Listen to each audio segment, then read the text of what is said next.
Well, thank you very much. Great honor to be here, this magnificent house known as the White House. We're pleased to welcome members of Congress and so many incredible entrepreneurs to the White House to celebrate the work of the Small Business Administration as it enters its, believe it or not, 65th year. I'd like to just say that Senator Jim Risch is here. Jim, thank you very much. Marco Rubio, a strong competitor, I will tell you that. Senator Joni Ernst, who's been my friend for a long time now, and we appreciate you being here, Joni. And they love you in Iowa, don't they, huh?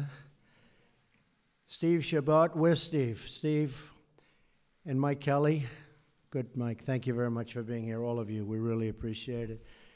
I want to thank Administrator Linda McMahon for doing a tremendous job helping small businesses all across our country. She has been incredible.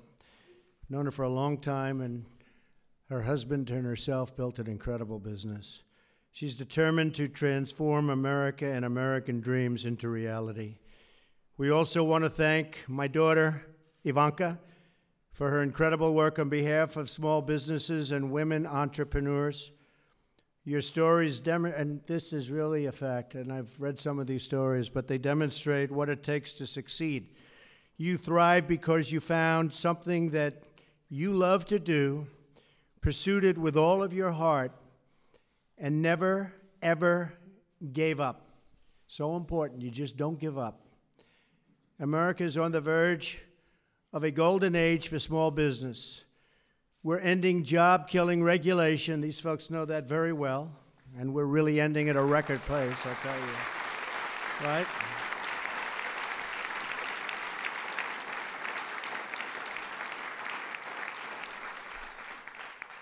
We're eliminating the tremendous, the massive restrictions on American energy, and numbers are going to be released next week that are going to be earth-shattering as to what we're doing with energy and the amounts of energy we're producing, far greater than ever before.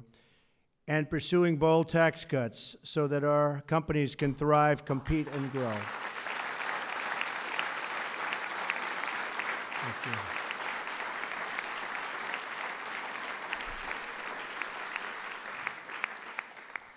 Our stock market has reached an all-time high today. All-time high. Think of it. Nobody ever talks about it. They don't talk about it.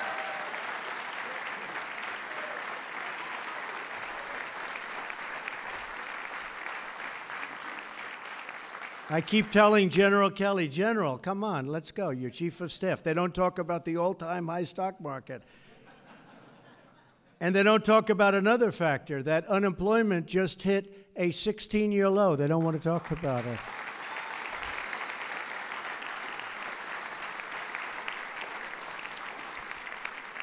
And I think, to me, maybe the biggest is that GDP for the quarter just released at 2.6%.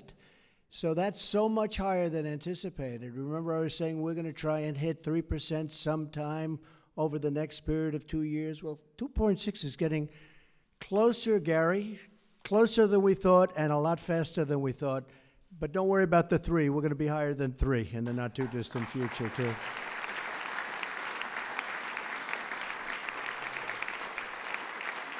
So we're setting economic records, and we're very proud of it. And that's, you know, a very big thing. And the jobs are coming pouring back. Factories are coming pouring back into our country, Jobs are coming back. You saw the Foxconn last week. They're going to spend $10 billion, but he is one of the great businessmen of our time, and I think the number is going to be $30 million. So he told me off the record he thinks he may go $30 billion. Think of this. He may go $30 billion investment. But he told me that off the record, so I promised I wouldn't tell anybody. That's called big business, by the way, okay? That's big business. You'll be big business. You got to start off small, but you're going to be big like that. He started off small. Now he's about the biggest. But I want to thank Foxconn and the group. They're spending a tremendous amount of money in Wisconsin and other places, and they have been fantastic. Together, we're unleashing a new era of American prosperity, perhaps like we've never seen before, and you see it day by day. You don't hear it too much from the media, but I think the media is going to actually be forced to cover it pretty soon. They're going to have no choice. I'm very inspired to be in the company of such motivated entrepreneurs, people that I really respect because I know what it takes. I've been there, and believe me, I know what it takes. You are the dreamers and the innovators who are powering us into the future. It's exactly what you are. And my administration will be there with you every single step of the way. And so will these people right here. Every single step of the way. So thank you. And thank you very much. Thank you. Thank you very much, everybody.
I know. Question from the audience. So I think we're waiting for Jenny Korn. No, I'm right here. No? Okay. Right here. Maybe we're not. Well, we're going to have you start with opening remarks, and then we'll do questions. Terrific. Thanks, Jenny. So that was pretty powerful. We're in the White House, small business owners, entrepreneurs, and you heard from a large former business owner, a large business owner, and a tremendous entrepreneur. And we're sitting here on stage with Administrator McMahon, who has such an incredible entrepreneurial history and can so personally connect with the stories of so many people here. But it is very powering, it is very inspiring, and really this administration, day in, day out, is steadfast in its commitment to jobs and job creation. And you, as business owners, are really fueling that and really driving that. And we're looking to unleash you so you can bring your full potential, so you can create more jobs. I believe 60 million jobs in this country are a direct result of small business entrepreneurs such as yourself. So it is tremendously impactful on the ecosystem of job creation. And we're doing everything we can, and we'll look forward to your input today as we take some questions on how we can do even more, but through comprehensive tax reform that will enable you to have more money to reinvest in the growth of your businesses, to regulatory reform. There are some 800 regulations that were put on the books by the previous administration that really, many of which, not all of which, but many of which really stifle your ability to grow and to continue to create and produce. So we are committed to addressing all of those things, many more, creating increased access to capital, access to mentorship, as the SBA does through so many of its really transformative and innovative programs, access to networks, to markets for you to trade with across state lines and internationally as well. So we are committed to supporting the American worker and the American job creator. And we are excited to be here today to celebrate an agency that is doing just that, and an incredible director as she commences her 65th year of the SBA. Not quite your 65th. Not quite. No. So I will turn it over now to Administrator McMahon as she'll tell us a little bit about SBA's initiatives and how they can support your businesses. And then we're going to take some questions from the audience. Thank you. Am my mic, is this live working or do I need to use this? Okay, great. Thank you, Ivanka, for sharing the stage with me today. And I must apologize in advance for my voice. A little bit like puberty. My voice keeps going in and out, and in and out, and in and out. So a little bit of laryngitis on the road, so I apologize. I'm so delighted to be here this afternoon as the administrator for the Small Business Administration. We will celebrate our 65th anniversary next year this time. So we're kicking off this year full of reimagining the SBA. And we're going to spend the entire next year, we might even cheat a little bit, National Small Business Week next year in announcing our new marketing message, our new logos, because I found out about the second week I was in office that SBA is probably one of the best kept secrets in the country. You think SBA, what do you think? Think loans. SBA is so much more than loans. It is counseling. Yes, it is access to capital, which businesses need, obviously, to start. Cash is king. But then I found out that the counseling and the mentoring aspect that comes along with SBA is as important or almost as important as the cash. So we have components of access to capital, counseling, government contracting, which grows many of our small businesses, and then we have disaster relief. Because what happens when a disaster hits an area? Many businesses are put out of commission. Homes are lost. It's one of the few times that SBA, the only time that SBA is involved in the home mortgage market as well as business loans. Because it is our goal to get businesses back up and running because they are not only the engine of our economy, the backbone of our economy, but they are the glue for their communities. So those communities need to come back online. So SBA is there working with FEMA, who are the first people on the line, as a former Secretary Kelly knows. And we want to get everybody back up, paying taxes, selling their goods and services. So it's an all-encompassing organization. And it is my goal to make sure that about a year from now, if not sooner, SBA is no longer a secret.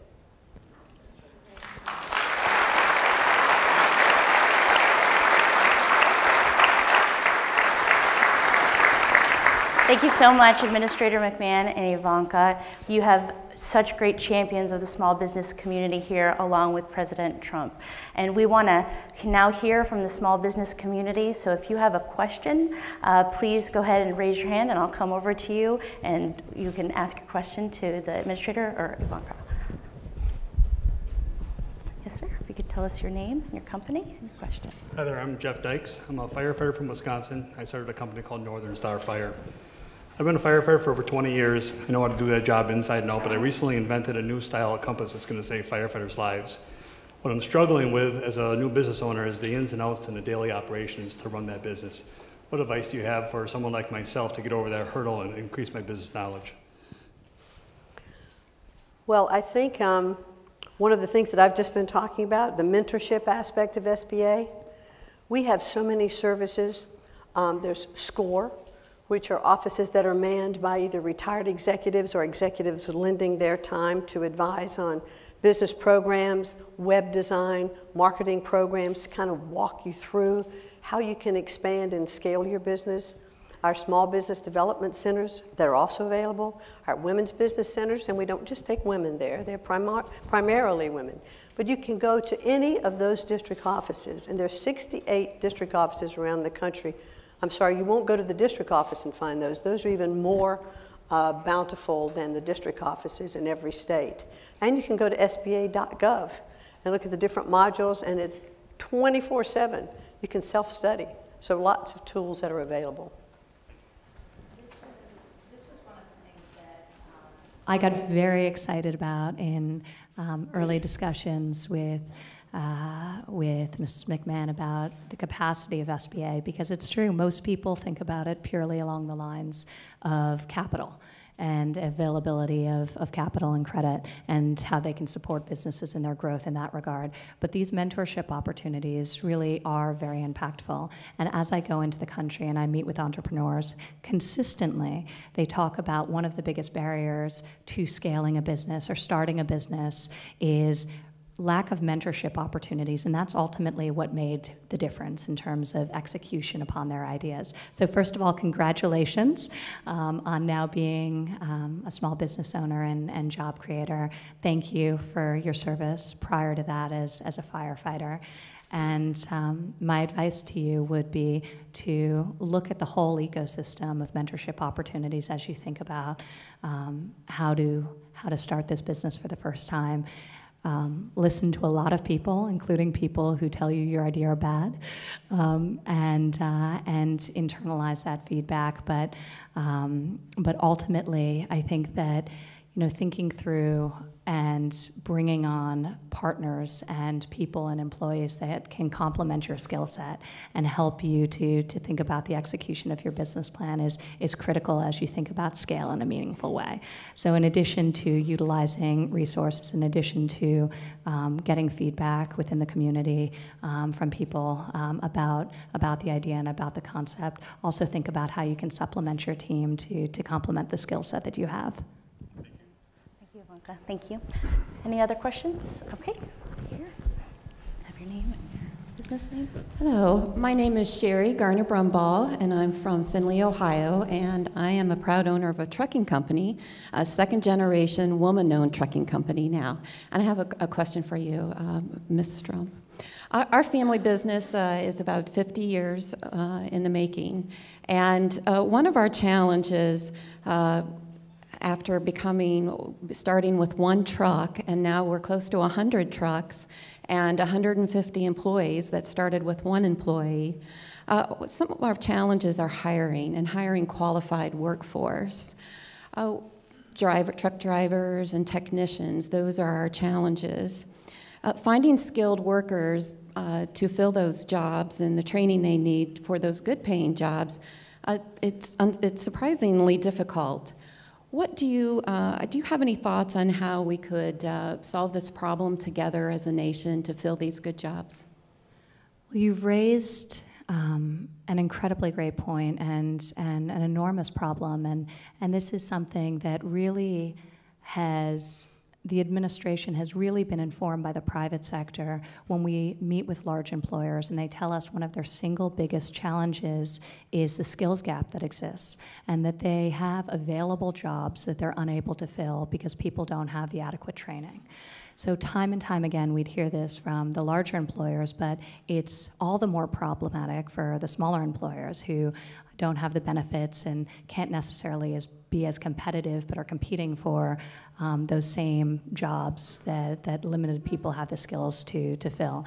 So we've actually, as an administration, been enormously focused on technical education, skills-based education. The president just signed an executive order a little over a month ago where he's going to dramatically expand apprenticeship in this country. It's been very, very successful around the world in really giving people skills-based education and creating industry-wide certification and credentialing so that people like in an industry such as yours can have a recognized credential that is portable and they can take with them from state to state that recognizes that they are trained in the areas that employers need them. So it will benefit obviously the large employers, but very importantly the small business owners as well. One of the things we found that is very successful is also the teaming of industry and the community colleges and the technical schools. So many employers are actually working with their community colleges and helping them develop curriculums that train their students and they employ them on the other side. So that's something that's really been working in the private sector, and we're looking to really fuel and scale at a national level. Thank you. Thank you so much. Do we have another question? All right, this young lady over here.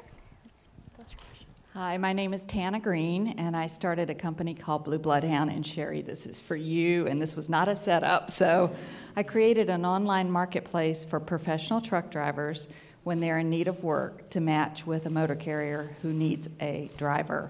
So we're just rolling out, but my biggest concern is the regulations that are going to stop me from growing.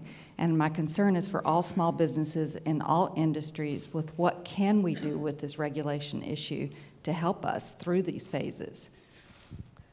Well, I think you heard the president when he started off, and I'm so appreciative of the fact that he has rolled back already so many regulations, make it possible to move forward. And remember, I think he was only about less than a dozen days in office when his executive order stated that for every new regulation you want to create, you've got to get rid of 2. And I think that is really bringing down the regulatory environment in our country. And I hear this same message as I'm out touring the country on what we're calling our Ignite Tour from SBA, because I'm visiting every district office. There's 68 of them in the country, but I hold business roundtables and visit small businesses. And the regulatory environment is clearly one that is just crippling and strangling a lot of small businesses as well as large businesses. And I believe that it's like about $1 trillion a year it costs for all businesses, to comply with the regulations. And that's just a ton of money. I'll give you just a little example of how this affects small businesses.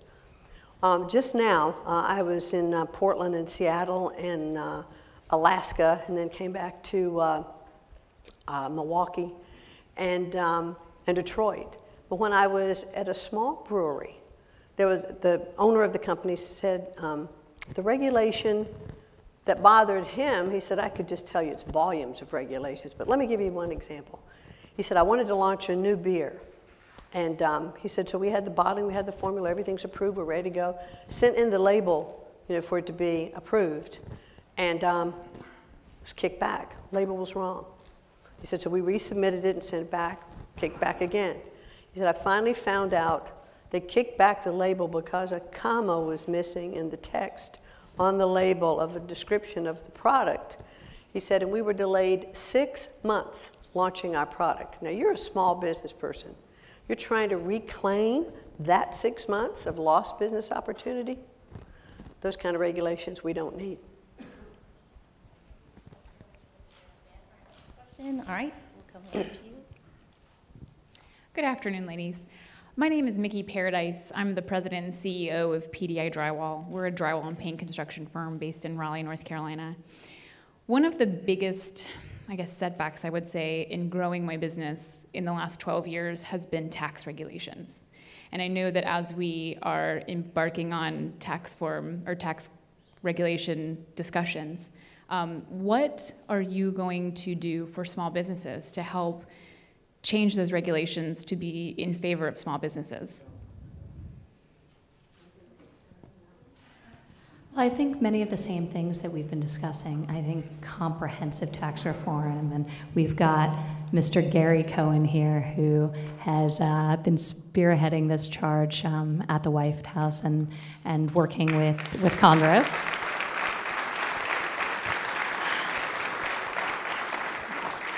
So you can definitely pick his brain about tax reform. It's definitely high on his mind these days. But lowering the corporate rate, encouraging business to grow, encouraging businesses that are based here to stay here and bring their capital back that's been trapped overseas will have an enormously positive impact within our country and free up so many dollars that can be further reinvested into our businesses. And then I think in conjunction with regulatory reform, which we've come out of the gate swinging on, so it's a major focus. And I think my father's particular sensitivity to this issue is having been such a successful person in business himself. So he understands the limitations, whether it was on businesses that he was looking to buy or he was looking to grow, but also in dealing with suppliers and smaller businesses that serviced his companies over the years. So he very much understands how the regulatory environment, while important on some level, has grown to a place where it is the unintended consequence is really stifling the entrepreneurial spirit.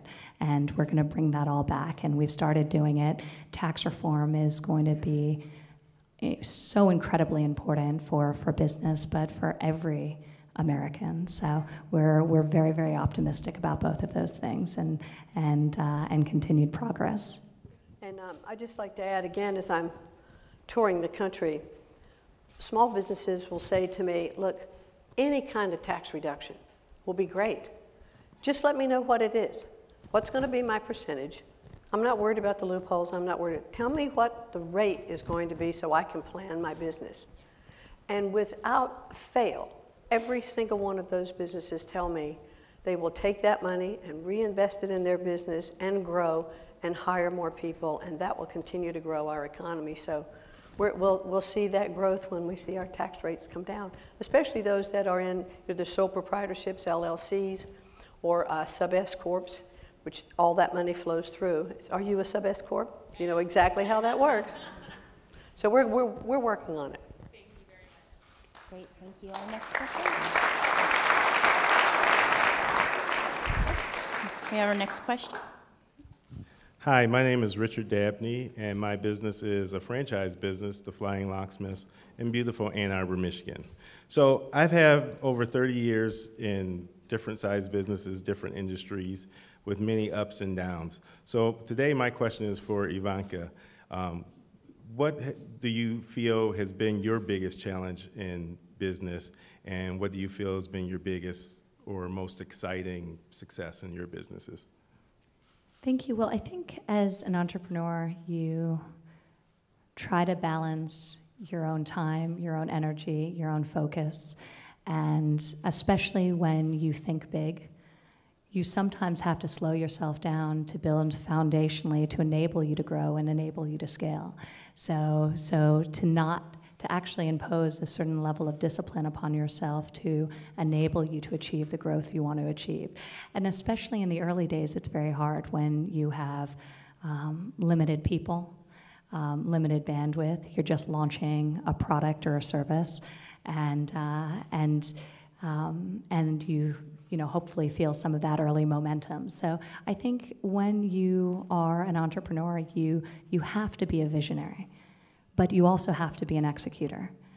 And the successful entrepreneurs are the ones who are both, who they dream big, they think big, they swing for the fences, but they also are highly pragmatic and able to execute on the task at hand. So sometimes there's an imbalance between those two competing feelings, and I think for anyone to be successful helming a business, they have to be able to reconcile those two things. And ultimately, we were talking about it before, whether in the forms of skills training or recruitment and hiring, but you're as good as your people. So investing in your teams, investing in your employees, and making sure that you've cultivated a group that complements you, that challenges you, that pushes you, and that will enable you to succeed. So, for me, I think success in any business that I've ever witnessed that is scaled and done tremendously well, it's because they have a great team and great people. Okay, our next question. Thank you all for doing this for us today. I appreciate it very much. My name is Danny Vargas. I'm the president of a company called Varcom Solutions. We are a marketing, public engagement, and communications firm. We are an 8A company, and we're a service-disabled, veteran-owned small business, originally from New York City, but we've been based in Northern Virginia for the last many years. Virginia is the #1 state for veteran-owned businesses, and as a minority-owned business and as a service-disabled, veteran-owned business, our right to pursue the American dream is something that I hold very near and dear to my heart. But I am wondering, I'm curious, as to, over the last several months, I'm sure you've had the opportunity to meet a great number of entrepreneurs. Is there one particular story that stands out in your mind as probably the most inspirational story of from a small business owner? Oh, wow. It's been incredible to hear so many stories, and not just since I've had the great fortune to be part of this administration, but also during the 2 years prior, campaigning and traveling around the country. And one of the unique things about this experience, and in this case, my father was running for president of the United States, people would come up to you wherever in the country you were and tell you their stories. with such tremendous detail and tell you of their hardest challenges and share with you things in a way that they never otherwise would have. You could have walked the same streets, met the same person, and they would never open themselves up to you in the same way they do during the process of a campaign and now today being part of this administration. So I feel blessed for the candor in which people share their ideas and their perspectives and their personal stories. Linda and I were actually together in Baltimore just days after the inauguration, and we did a roundtable with small business owners, predominantly female, predominantly minority small business owners, hosted by the National Urban League. And one of those women who I've stayed in touch with today and actually brought her over to the White House a few months later is named Lisa Phillips, and she had a small business, a party planning business. And she told me her story, and I think we were all crying. It was so amazing. She had started out homeless and is just now got engaged, just very recently, but this spring got her master's degree, has a small but thriving small business in the party planning space, and is giving back by volunteering homeless youth in her community of Baltimore. So these types of stories forever change you. It's unbelievable to hear the grit, the perseverance, and the energy. I know she's going to continue to make an enormous impact, not just within the context of her business, but in the context of her community. And that's one of the things, I mean, we talk about small business in how it's going to grow our economy and how it's going to benefit other American workers, but the amount of philanthropy being done on a local level by small business is enormous. And I'm sure each of you can share your own stories just about how you're able to give back and how you do in such a tremendous way. And that's deeply inspiring as well. So Lisa's story was very moving to me. And last year, this year, during our National Small Business Week, there was a company just outside Austin, Texas, Ember Manufacturing, and their company was all about electronics and small circuit boards and all that. So you can imagine you've got a warehouse full of all of these small, intricate little circuit boards and electronic equipment. And the river flooded and just flooded their entire manufacturing operation. Water was, this deep, mud. I think it destroyed about a third of their inventory and of their finished product and everything they had in process. And so the gentleman who was the proprietor of this company said, what was so amazing, and I was very happy that SBA was able to come in with a $2 million disaster relief loan for him. But it was that he talked about how his employees would come in and work all hours, and they actually had to take cloths and wipe down all of the wires and the cables and clean the circuit boards, those that were salvageable. And they spent hours and hours doing this. And in 6 weeks' time, they were back up and running. But now many of the employees couldn't come in and work during that time. They just didn't have room for them. He continued to pay his employees and their benefits, through that entire time, and helped, with donations into the community as well. And so it just lets you know the heart of entrepreneurs. They're risk takers, but they are on 24/7, and they're often, the CEOs and the janitors. And that's why, they'll always have a special place, in my heart, because I know what that's like. We've all started small. Well, those are wonderful stories, just like many in this room, and we have time for one more of our business owners to ask a question. Hi, my name's Jim Worthington. I'm the owner of the Newtown Athletic Club in Newtown, Bucks County, Pennsylvania, a 25-acre lifestyle center. I'm also co-chair of IRSA, the largest trade organization for the fitness industry, and an advocate through my business of the Right to Try bill. So after all that, I'd like to ask both of you, what are the experiences that you've had that you'd like to share in your business careers, and some of the do's and don'ts or lessons you learned that would be beneficial to us today? Thank you. Well, I think every entrepreneur goes into business knowing they're taking a risk. So you have to manage that downside risk. But I can tell you one of the ups and downs that I've had. I've been bankrupt. My house was auctioned off in our neighborhood and my car repossessed in the driveway. 7 months pregnant with our second child. So when I talk to entrepreneurs that have had failing businesses or had a bad time, some of them refer to it as a bad patch because they're determined to come back. So I think one of the most inspirational things to me is to listen to entrepreneurs and how they get through the tough times. Because I've often said it's not how you fall, but it's how you get back up.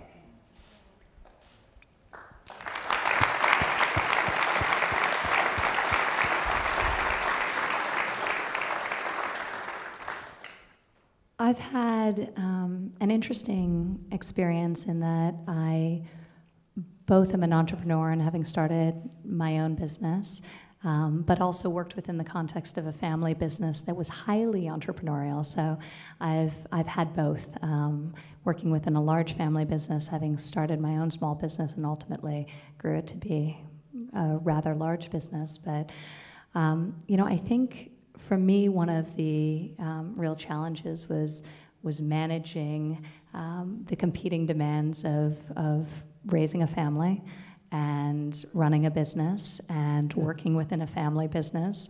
And then politics got layered on top of all of that. And then I got pregnant with my third child in the midst of all of that. And one of the things I will say, there's no right answer, and people ask about balance a lot, and I'm always sort of dismissive of it because I don't think you can plan for balance. You can strategically structure your schedule to avoid work travel, and then coming home and having an event where you have to be out, and so you can manage things like that, but we all know that we're one kid's illness away from losing all balance. There's no way you can plan for certain things, and I have found that every time I think a challenge is large and will be hard for me to overcome, that's been put in my path, or anyone else that I've met with that has been successful, if you grind through it, you get through it, you look back in retrospect, and it feels much more manageable than it was in the moment. So, this sort of perspective and staying in the moment and keeping a laser focus on what your priorities are. So I tell people not to architect their life for balance, but architect their life in a way that's aligned with what their priorities are, and constantly measure yourself against your priorities and try to ensure that you were where you needed to be over the long term, and give yourself a little slack in the short term. But I will say, as an administration, we're very focused on thinking about how we empower the American working family, and how we empower not only business owners and entrepreneurs, but how we enable people to achieve a manageable balance through policies around making childcare more affordable and accessible, advocating strongly for paid family leave, to support the reality of the dual income modern working family. So thinking through policies that can support the family, I think, is informed by what I have seen and what I've witnessed as an entrepreneur. Great. Thank you. Thank you so much for all your questions. This has been such a pleasure, and really, Administrator, I just want to congratulate you on embarking on this 65th year at the SBA. We have no doubt that under your leadership, the agency will do just incredible things, and it's been a pleasure to meet each and every one of you, because you are each the realization of the American dream. So this has been a lot of fun for us, and thank you. Thank you, Linda. Thank you. Thank you so much, Ivanka, for sharing the stage with me today, and I would like to thank the President, really, who started this administration, well, all through the campaign. He talked about the economy and jobs. He talked about small businesses, that they were the engine of the economy, the backbone of our economy. And he has shown himself from day one to be such a supporter of small businesses. He is going to push through tax reform, healthcare reform, regulatory reform, because it really will benefit all of our businesses. As I travel and listen to small businesses, all over the country, the themes are the same. And they know that we are in their corner. And when I am out talking to these small businesses as administrator of the SBA, I want them to know that they have an advocate in Washington, not only in me, but in the administrator, but the strongest advocate they have is the President of the United States. He has lived his own American dream. He believes in it, as do I. The American dream exists for all of us, and small businesses will continue to drive it home. So thank you all so very, very much today.